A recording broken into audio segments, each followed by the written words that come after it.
Hello guys, कैसे हैं आप सब। मैं आपका अपना अजय सर। तो आज हम डिस्कस करने वाले हैं कि एग्जाम में क्या क्या मिस्टेक हमें नहीं करनी चाहिए। जनरली जो कुछ बच्चे हैं हमारे, कुछ मिस्टेक कर जाते हैं उनमें। ठीक है, तो हम देखते हैं कि हमें जनरली उन मिस्टेक से कैसे बचना चाहिए और वो मिस्टेक्स क्या क्या है। देखो, कोई भी यूट्यूब चैनल वाला ये तो बताता है कि एग्जाम कैसे देना है, हमें उन स्टेप से बचना नहीं बताता। तो मैं ट्राई करूंगा कि आपको उन स्टेप से बचना होगा। ठीक है, तो फर्स्ट ऑफ ऑल जो फर्स्ट टॉपिक आता है हमारा यहाँ पर, वो है हाई वैल्यू टॉपिक। क्या है हाई वैल्यू टॉपिक? कुछ बच्चे क्या होते हैं कि जनरली उन टॉपिक्स पे ज्यादा फोकस करते हैं जो एग्जाम में ज्यादा आता है। अच्छी बात है, उसको आप देखिएगा। ठीक है, पर आप ये मत सोचिएगा कि उन्हीं को आपको रिवाइज करना है। फर्स्ट आप वो भी टॉपिक्स रिवाइज कीजिए जिन पे हाई वैल्यू है, बार बार रिपीट होते। क्या मालूम इस बार रिपीट नहीं हो, क्योंकि जेई मेंस और एडवांस का जो एग्जाम होता है वो पैटर्न अपना अपना बार बार चेंज करता रहता है। वो सरप्राइजली आपको कुछ ऐसे क्वेश्चंस देता है जो कि पिछले एग्जाम में नहीं आए हो। तो आप ये बस सोचिएगा कि बिल्कुल ही आप उसी पे फोकस करते रहे जो बार बार टॉपिक्स आ रहा है, तो उनसे बचने की कोशिश करिएगा। ठीक है, हाँ आप उनको करिएगा बिल्कुल बेस्ट, अदर चीजों को नहीं छोड़ना है आपको। ठीक है, तो नेक्स्ट पॉइंट है फेवरेट टॉपिक्स। देखो क्या होता है कि बहुत सारे बच्चे क्या होता है जिनके फेवरेट टॉपिक्स है, कि जैसे कि मैंने अपना ले लिया कि मुझे फंक्शन, रिलेशन, मैट्राइसेस, डिटरमिनेंट ये बहुत अच्छे से आता है, मेरे फेवरेट टॉपिक्स हैं। तो वो क्या करता है कि लास्ट के डेज में वो फेवरेट टॉपिक्स पे ही फोकस करता है, दूसरे टॉपिक्स पे कोई फोकस ही नहीं करता। तो उसके लिए भी ये भी थोड़ा सा उसका एक सिली सा मिस्टेक है, क्योंकि यहाँ पर यदि वो दूसरे टॉपिक्स को फोकस नहीं करेगा, बाई चांस क्या हुआ जेई में उससे एक ही क्वेश्चन आया, बाकी टॉपिक से ज्यादा क्वेश्चन आ गए, तो फिर हम क्या कर सकते हैं। ठीक है, तो इस वाली मिस्टेक से भी आप बचिएगा यहाँ पर, कि जो फेवरेट टॉपिक्स हैं, इंपॉर्टेंट टॉपिक्स हैं, टीचर्स के अकॉर्डिंग इंपॉर्टेंट टॉपिक्स है कि ये बेटा ये इंपॉर्टेंट टॉपिक्स है, तो उनको आप थोड़ा सा मतलब उसी पे ज्यादा फोकस ना करें, थोड़ा सा उसे कम करें। ठीक है, बाकी टॉपिक्स पे भी फोकस करें, क्योंकि जेई मेंस कहीं से भी एग्जाम में क्वेश्चन आ सकते हैं। ठीक है, हाँ थर्ड मिस्टेक, बहुत ही बड़ी मिस्टेक करते हैं जनरली इस पे बच्चे। क्या करते हैं कि डेली मॉक टेस्ट देते हैं। क्या करते हैं? डेली की डेली मॉक टेस्ट देते हैं। इट इज, मैंने पहले वाले वीडियो में भी यही बताया है कि डेली की डेली मॉक टेस्ट आपको नहीं देना है। ठीक है, मॉक टेस्ट डेली की डेली यदि आप देते हो तो आपके लिए बहुत प्रॉब्लम है। क्यों? आप सोचिए, जनरली 3 आवर का आप मॉक टेस्ट देते हो। यदि आप 3 आवर का मॉक टेस्ट नहीं दे रहे हो तो इसका मतलब तो ऑब्वियसली गलती कर रहे हो। ठीक है, आप जनरली 3 आवर का मॉक टेस्ट देते हो, अब उसके लिए आप 3 आवर के लिए प्रिपेयर होगे तो 1 आवर आपका एक्स्ट्रा चला गया, तो इसमें आपको 4 आवर तो लग गए। क्या हो गया? 4 आवर तो कंप्लीटली आपको लग चुके हैं यहाँ पर। ठीक है, अब क्या होता है कि एग्जाम देने के बाद आपको रिलैक्स भी करना होता है, क्योंकि कोई भी एक्सपर्ट नहीं होता है कि एग्जाम दिया हम डायरेक्टली पढ़ने लग गए, रिलैक्स करना ही होता है। तो उसके लिए भी आपका 1 आवर चला जाएगा। ठीक है, अब 5 आवर गए अपने पास।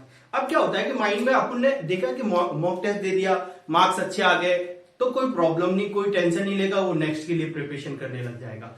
पर कहीं सडनली हमारे मार्क्स कम आए तो आप क्या करोगे? मॉक दे दें, उसमें अच्छा लाएंगे ये सोचेंगे। आपने ये तो देखा ही नहीं कि ये मॉक्स में जो मॉक आपने दिया है इसमें क्या क्या मिस्टेक हुई है, क्या क्या आपने प्रॉब्लम्स इसमें क्रिएट की है, कहां कहां पे आपका टॉपिक वीक है, किस टॉपिक्स में आप बहुत अच्छा कर सकते थे वो मिस्टेक हो गई, कौन सी सिली मिस्टेक हुई है। ये सब मिस्टेक यदि आप चेक ही नहीं करोगे तो डेली मॉक देने का कोई फायदा नहीं है। तो यहां पर मैं यही बोलूंगा कि आप डेली मॉक देने से अवॉइड करें, वहां पे बचे। आप यहां पर आप क्या करें, आपके लिए एक टारगेट फिक्स करें कि जब भी मॉक की बात करते हैं, मॉक आप 3 डेज में दीजिए या 4 डेज में एक दीजिए, या फिर आप वीकली 2 दे सकते हो। ये आपके लिए बेस्ट ऑप्शन है। क्यों? क्योंकि आप यदि 3 डे या 4 डे में एक मॉक देते हो तो आप बेसिकली क्या कर सकते हो, जो भी उसमें मिस्टेक्स हुई है उनको आप ठीक कर सकते हो अपनी। ठीक है, जो मिस्टेक्स हुई है, चाहे कभी आंसर क्लिकिंग में हो गया, कैलकुलेशन में हो गया, या फिर कुछ अदर टाइप से मिस्टेक्स हो जाती है कि फॉर्मूला मिसिंग कर गया, फॉर्मूला मिस कर दिया, दूसरा फॉर्मूला अप्लाई कर दिया, वो सब मिस्टेक आप ठीक कर सकते हो। तो उन पे यदि आपने रिवाइज किया, एक बार देखा उसको, तो आप उस चीज से बच सकते हो। दूसरी पॉइंट क्या होगा कि यदि आप यहां पर थोड़ा सा टाइम लोगे मॉक के बाद, तो आप उस कंसेप्ट को अच्छे से सीख सकते हो कि जो कि आपको उस मॉक टेस्ट में बिल्कुल भी नहीं आया, मतलब जिसमें आपने अटेम्प्ट ही नहीं किया। तो उस कंसेप्ट को सीखने के लिए टाइम भी तो होना चाहिए आपके लिए। तो उसके लिए आप आराम से वो 2 या 3 डे में आप आराम से इजीली उसको सीख सकते हो। ठीक है। तीसरी पॉइंट क्या रहेगी हमारे, कि जैसे कि आपने आज का मॉक दिया, ठीक है, अब मुझे नेक्स्ट मॉक के लिए प्रिपेयर करना है, नेक्स्ट मॉक मैं कल दूंगा, ठीक है, कल दूंगा, तो यदि मेरे पास टाइम ही नहीं है तो मैं कहां से दे दूंगा, मैं तो वही प्रिपरेशन करी जो आज प्रिपरेशन करके दिया था वैसा का वैसा ही उसमें हुआ, उसमें नई प्रिपरेशन तो हुई नहीं, तो वो तो आपके लिए किसी फायदे का होगा ही नहीं। तो आपको ये भी चीज अवॉइड करना है कि जो रेगुलर आप डेली टू डेली मॉक दोगे वो अवॉइड ही करना है बिल्कुल, ठीक है। हाँ, दूसरी आप ये रख सकते हो कि 3 डे का गैप रखिए, बिल्कुल बेस्ट रहेगा आपके लिए। 3 डेज में गैप रख के आप आराम से मॉक दीजिए और अपनी मिस्टेक्स जो भी हो।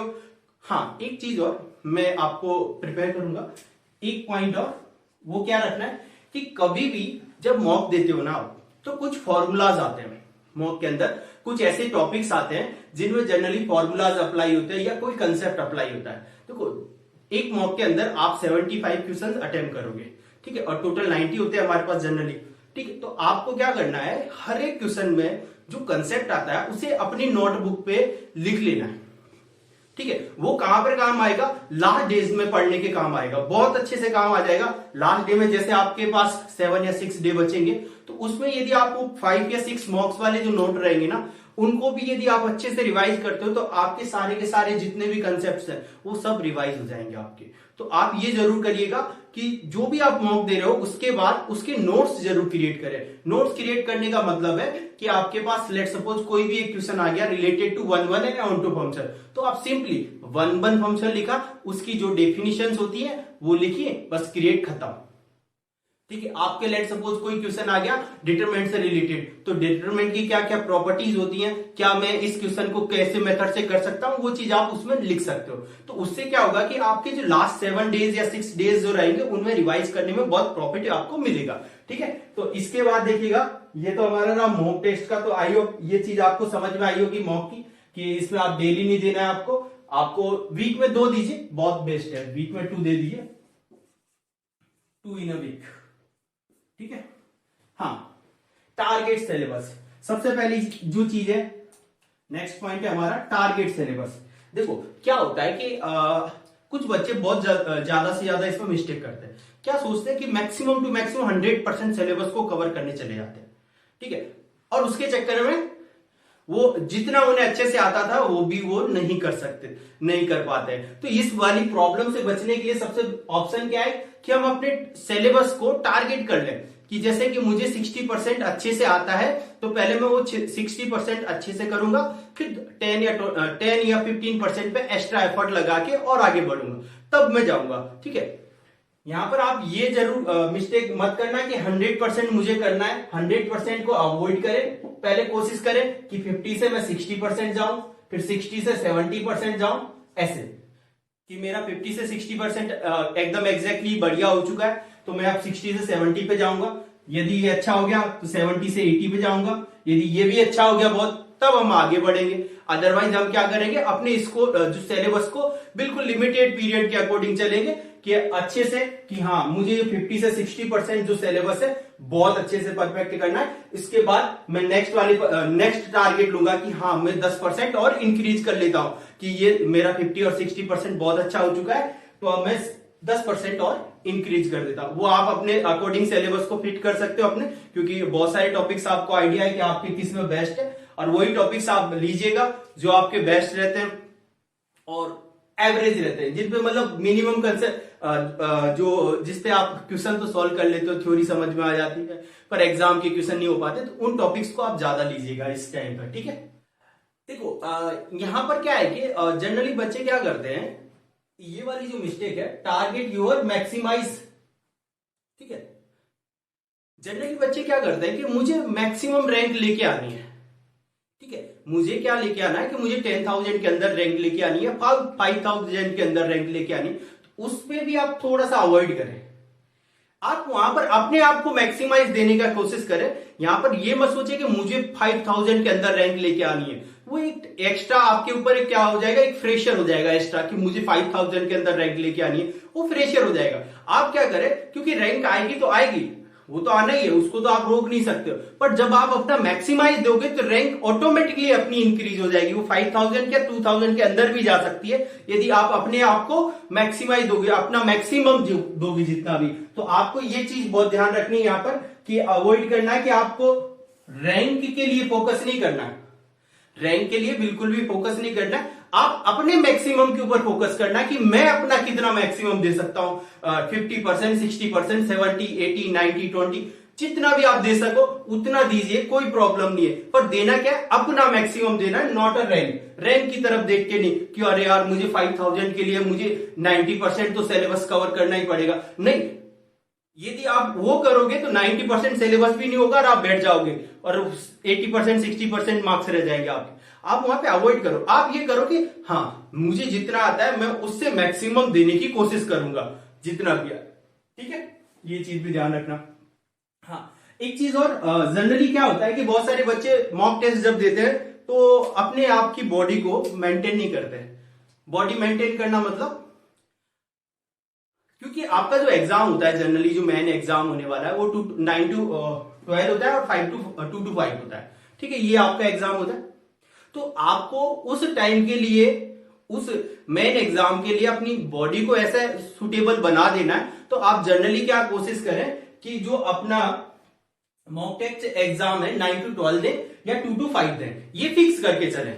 क्योंकि जनरली आप ये टाइम में दोगे तो आपके लिए ज्यादा प्रॉफिट होगा, क्योंकि आपकी बॉडी उस टाइम के लिए बिल्कुल परफेक्ट हो जाती है। जनरली जैसे कि आपको मालूम है अभी सर्दियों में क्या है, दिन में नींद नहीं आती है, बट गर्मियों का जो केस आता है दिन में नींद आने लग जाती है, क्योंकि वो बॉडी अपने इन्वायरमेंट के ऊपर डिपेंड करती है। तो वैसे ही होता है आपके एग्जाम के लिए कि एग्जाम का जो प्रेशर होता है ना वो एक अलग ही टाइप का होता है। तो आप कोशिश करें कि अपने जो मॉक टेस्ट है ये फिक्स टाइम्स में ही दें, ठीक है। और अच्छी बात है कि जब आपके पास एडमिट कार्ड आ जाए तो उसी टाइम पे फिक्स कर लें अपना 2 to 5 या 9 to 12, जो भी आपका एडमिट कार्ड में टाइमिंग आएगा उसके अकॉर्डिंग आप फिक्स कर लें।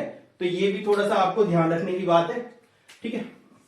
अगला पॉइंट देखिएगा, अगला पॉइंट क्या है कि ये जनरली बहुत ज्यादा मिस्टेक करते हैं, स्पेशली मैं गर्ल्स के लिए बोलूंगा, क्योंकि गर्ल्स इसमें बहुत ज्यादा हमसे फ्रेशर ले लेती है। क्या करती है कि वो लास्ट डेज आते हैं उनमें ज्यादा से ज्यादा पढ़ाई करने की सोचती है, ये भी पढ़ लूं मैं, ये भी पढ़ लूं, ये भी पढ़ लूं, ये फॉर्मूला कर लूं, वो फॉर्मूला कर लूं, ये बहुत सारे फॉर्मूलाज पे फोकस करते हो।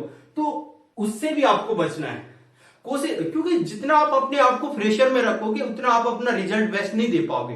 तो वहां पर भी क्या करना है, लास्ट की जो डेज है आपके उनमें आपको थोड़ा सा यहाँ पर बचना है और कोशिश जितना ज्यादा से ज्यादा करना है कि अपने आप को लास्ट के 2 या 3 डेज में रिलैक्स रखना है और केवल उन चीजों को आप फोकस करें जो मैंने आपको बोला है कि जो मॉक टेस्ट आप पढ़ रहे हो। मैंने उसके लिए नोट्स करने को बोला था कि छोटे छोटे नोट्स आप बना लें क्वेश्चंस के, उन्हें रिवाइज करें। उससे फ्रेशर नहीं बनेगा, उससे बस केवल आपको कंसेप्ट याद हो जाएगा। फॉर्मूलाज हैं, फॉर्मूलाज रिवाइज कर ले, ठीक है। इस टाइप की चीजें आप जरूर पढ़ के जाए, बहुत ही अच्छी चीज रहेगी ये आपके लिए। तो रिलैक्स रहना बहुत जरूरी है आपके लिए, ठीक है। तो ये सब चीजें आपको ध्यान रखनी है और इन चीजों से बचना है।